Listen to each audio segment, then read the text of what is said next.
ያለሱማ ኑሮ እንደማይሆን ተረዳው።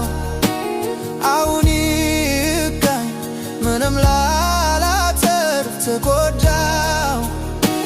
ልመለስ የቀድሞ ቤቴ ይሻለኛል።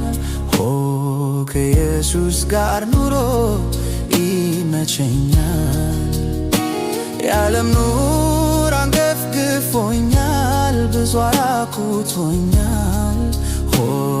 ቸሩ አባቴ እርሱ ይሻለኛል።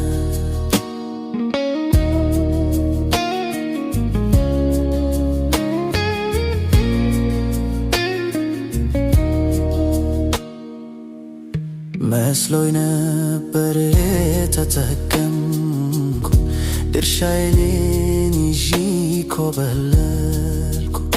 ሀብቴን በሜዳ በተንኩኝ፣ አይሞን መች አስተዋልኩኝ።